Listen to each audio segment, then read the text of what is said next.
وجعلوا لله مما ذرأ من الحرث والأنعام.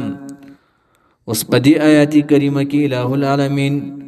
رد کئی دا مشرکانو پر رواج باندی لکا سنگ چی منگا پمال کی زکاة ورکو عشر ورکو دا الہ دا پارا دی با دا مال تقسیم کرل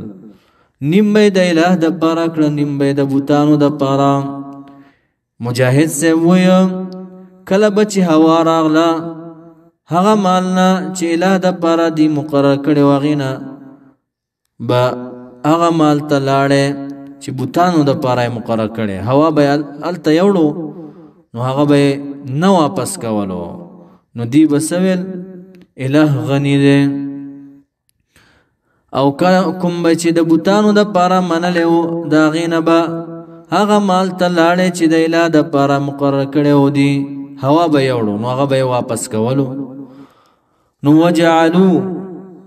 گرزول دی مقرر کړی دی یعنی وجعلوا لله نصیبا ولشرکائهم نصیبا دی الله د پارا صبرخه مقرر کړی دا او د بوتانو د پارا مما دا غسنا ذرا من خلقا چې پیدا کړی الله تبارک وتعالى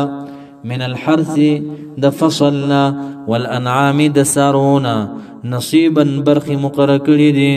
فقالوا پس وی دی هذا دا چې دی لله د الله د پاره دی بزعمهم په ګمان باطل باندې وهذا دا چې دی لشرکائنا د پاره د الہ او زمون دی یعنی د بوتانو د پاره. رب کریم فرمای فما کان لشرکائهم پس هر هغه چې وبا لشرکائهم د بوتانو د دې د پاره فلا يصلوا پس نه به وصل کېدو نه به رسېدو غیر الله الله لرا وما هغه سکانه چې وبا لله الله لرا فهو پس دا يصلوا وصل کېدو به الى شرکائهم د بوتانو د پاره دا غمال نه بچی لاړو د نو هغه به نه واپس کولو. ساء ډیر بد شی ما هغه د يحکمون چې دی فیصله کوي پاغي باندې. وکذالک لکدیت چې مونږ دغه قول او عمل خسته کړی دی الله ویا وکذالک هم دغه رنگي زینا خسته کړی ها چا خسته کړی لارشا شرکاهم تا شرکاهم شرکاو د دې پیرانو یعنی د شیطانانو نه س شیخ خسته کړی قتل اولادهما قتل د اولاد د دې چا د پاره خسته کړي لکثیر من المشرکین ډیرو د مشرکانو د پاره آیت کی تقدیم او تاخير ده ليردوهم ليهلكوهم دي د پاره چې هلاک کی دی لرا وليلبسوا ليخلطوا دي د پاره چې ګټ وټ کی عليهم پدی باندې دینهما دین د دې دین په خلق ولت کی. ولو شاء الله کچر اراده شوی د الله تبارک وتعالى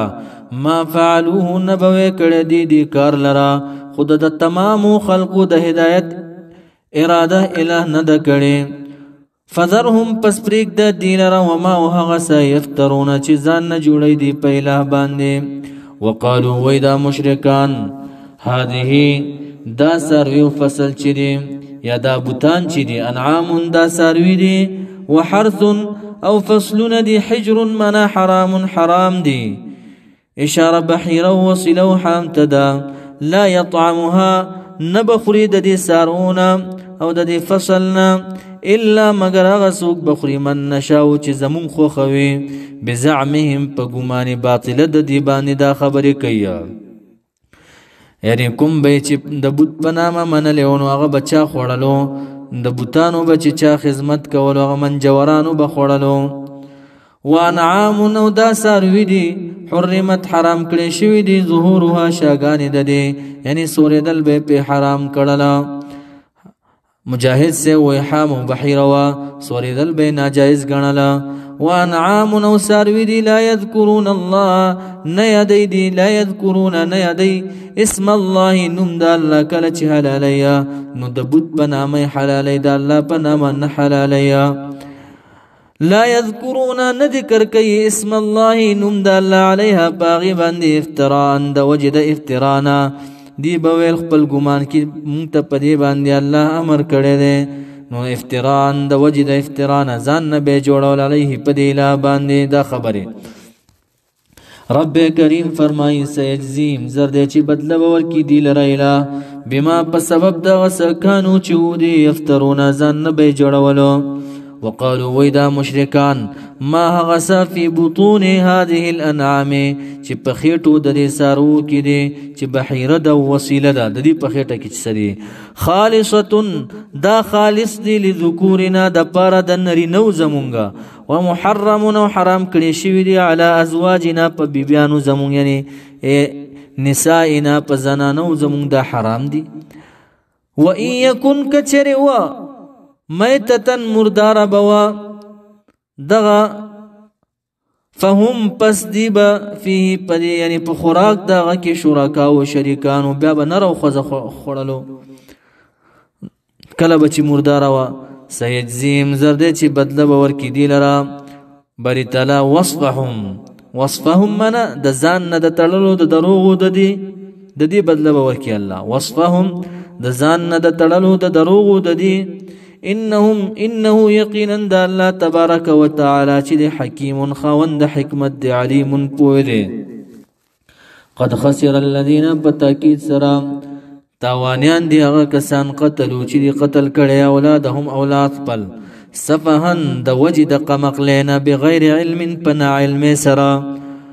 تاوانیان دی هغه کسان حرمو چې حرام کړي په ځانونو خپل باندې ما هغه مال رزقهم الله چې روزي ورکړي دی لره الله تبارک وتعالى د فصل او د سارونه افتران د وجه د افتران د ځان نه جوړولو علی الله په الله باندې قد پتاکید سره ضلوا گمراه شوی دي خطا شوی دي په قول خپل کې وما كانوا ندي مهتدین هدایت مندون کې